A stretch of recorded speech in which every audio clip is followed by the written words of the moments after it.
Hello and welcome to another painting video. In this video I'll be painting my last unit for my 2000 points Gloomspite Gitz army, the Gobbapalooza. And wow, what an amazing unit this is. Very characterful, and each model has its own little thing going on. Someone at GW really went all out when designing this unit. There will be some overlap with other Gloomspite Gitz videos I made, so feel free to skip any part you've already seen in other videos. Let's begin, shall we?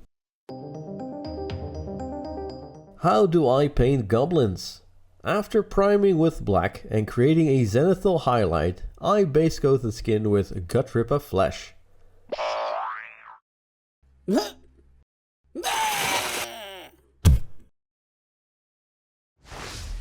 Then I layer on Deepkin Flesh. This is great if you want some pale looking goblins.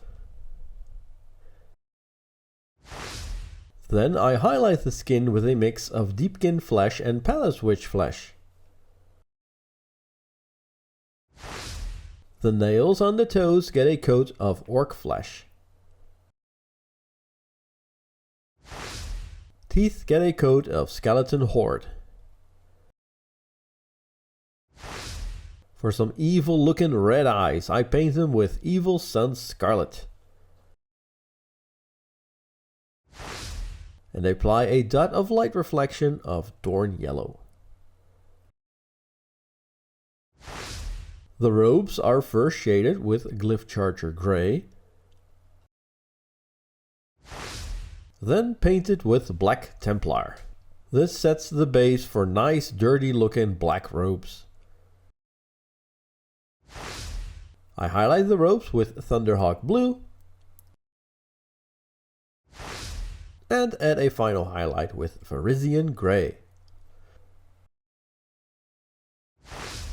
This is a quick way to get some cool looking lunar cultist goblins. I applied this to all the goblins in this unit. On Gobbapalooza, I tried to paint his swirls in his eyes, but I failed miserably. I took a couple of tries with my finest brush, but I wasn't really happy with the result. Guess I better keep practicing. Let's go over some general stuff next. Any wood I can find I paint with wildwood. Nice and simple. You can dilute it a little bit if you want some lighter color on your wood. Everything that's metal I paint with Basilicanum Grey.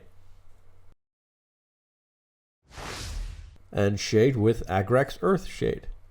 This creates a dirty looking non-metallic metal. I highlight the metal first with Celestra Grey. And highlight again with Aethermatic Grey. Anything bronze I paint with Snakebite Leather. Highlight with Hobgrot Hide. And highlight again with Dorn Yellow. I really like this way of painting non-metallic metal. It looks dirty and fits the cartoony style of these goblins. I'm also a fan of painting bronze this way. It looks very rich and warm. Next, I'm going to tackle every model in this unit separately.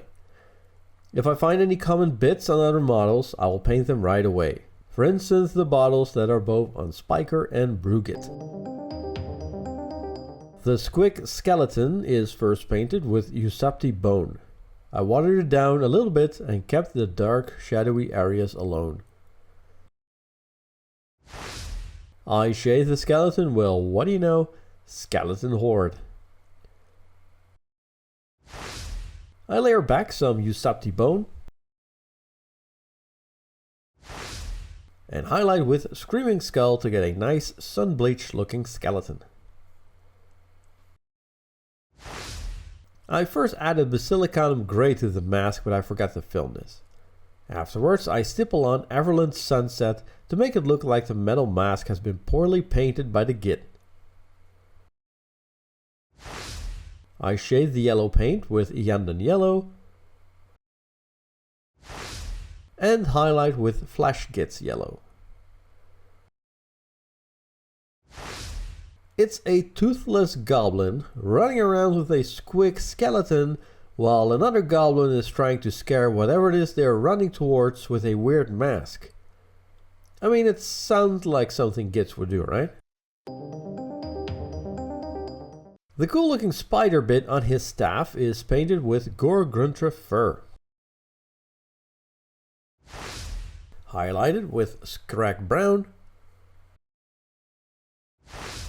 And highlighted again with Deathclaw Brown. The wicker basket is painted with Zandri Dust.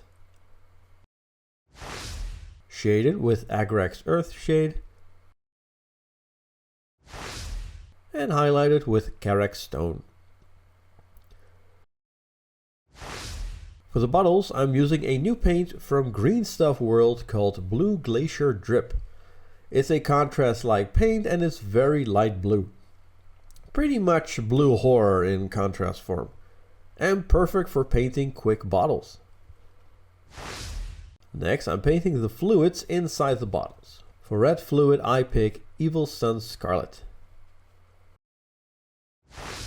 For green, I use Moot Green. You can use Blue Horror if you want to fix any lines. For purple, I pick Genestealer Purple. It's good to have a variety of different colors in the bottles. The light reflection on the bottles is painted with White Scar. And I paint the weird little tentacle coming out of the basket with Voluptuous Pink. Now, I know there are more elaborate ways to paint bottles, and of course that will look way better.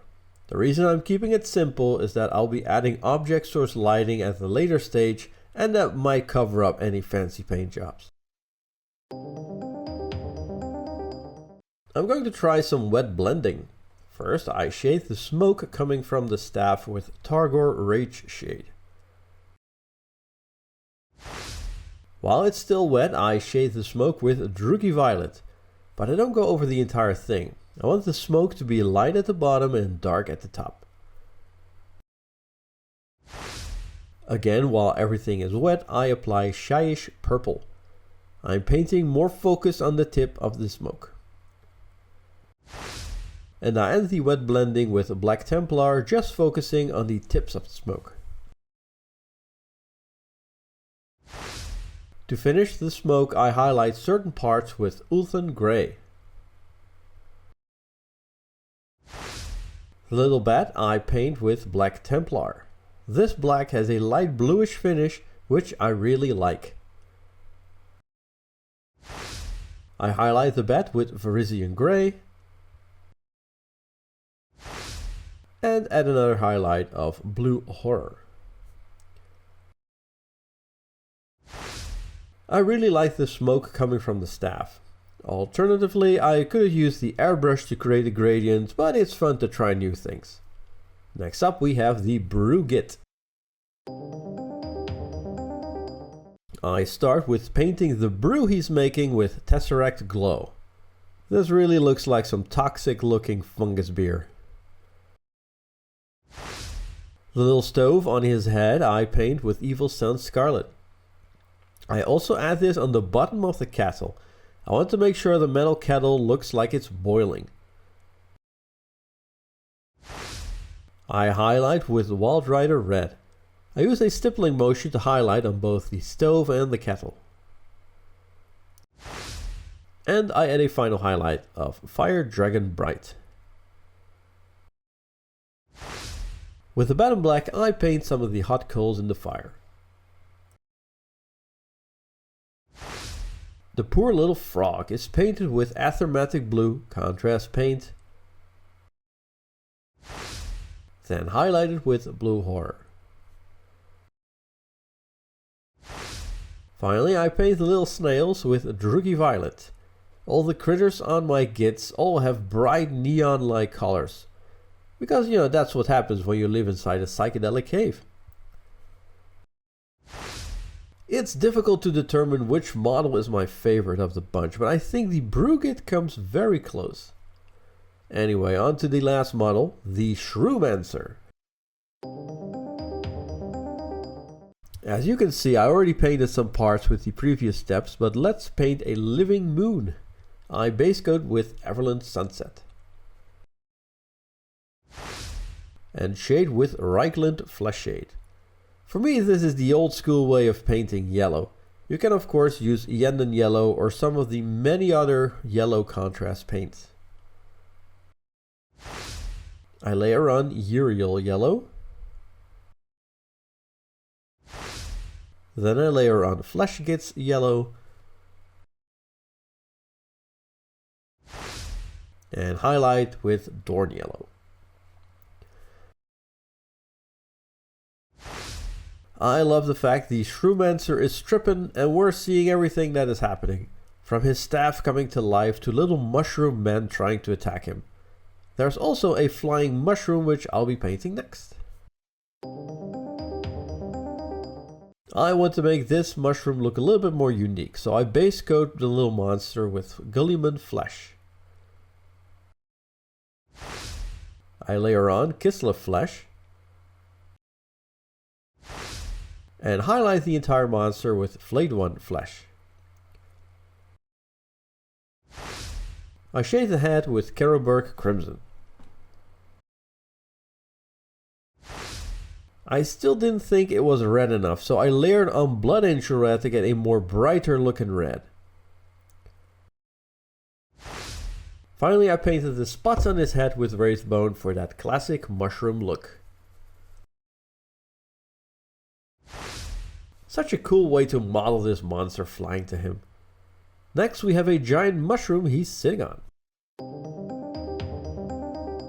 I'll start base coating the different parts. First I shade the top of the shroom with Druchii Violet. The bottom part, which kind of looked like brains, that's awesome, I paint with Volupus Pink. And the legs I paint with Black Templar. With a mix of Slaanesh Grey and Fulgrim Pink, I am going to highlight the top of the mushroom. I add more Fulgrim Pink to the previous mix and highlight again, building up the lighter colors. As the final highlight, I add White Scar to the previous mix. The brainy underside gets layered with Emperor's Children. And I then add a highlight of Fulgrim Pink. Finally, I come back to the last highlight mix I made for the top and use that to highlight the brainy part. I highlight the legs with Administratum Grey. And that's all the Gitz in this unit painted, except for the bases and mushrooms. I'll be adding an object source lighting effect on them and the models. First, I shade the base with Glyph Charger Grey. And paint with Basilicanum Grey to paint a boring looking rocky surface. Then with my airbrush I spray titanium white on all the mushrooms. I also angle the model and spray on the model itself. This will be the base of my reflective light. I'll use 3 colors for my mushrooms. First I use the ink Fluorescent Blue. Then I use Tesseract Glow for the green mushrooms.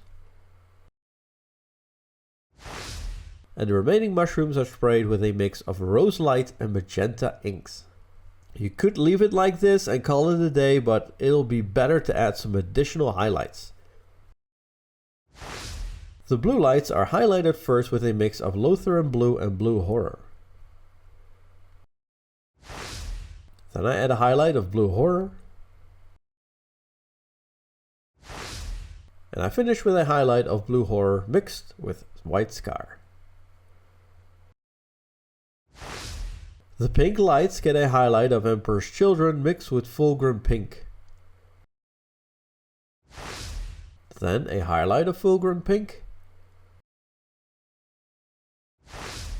And I finish with a highlight of Fulgrim Pink mixed with White Scar. The green lights get a highlight of Tesseract Glow mixed with Dorn Yellow. And I end with a highlight of Dorn Yellow. Finally, I paint the rim of the base with Corvus Black. And here we have the Gobbapalooza. What a fun unit to add to your Gitz army. It's the only unit I have that does not have squicks, although one of them is carrying a squick skeleton, so that's something I guess. And this is the final unit for my 2000 points Gloomspite Gitz. At the moment I have no plans to paint any other Git units like the spiders or trolls. But all is not lost because I'll be painting another AOS army soon. Something very spooky. Ooh. In the meantime, be sure to check out my Instagram, where I post pictures of current projects and behind the scenes stuff. But for now, thanks for watching.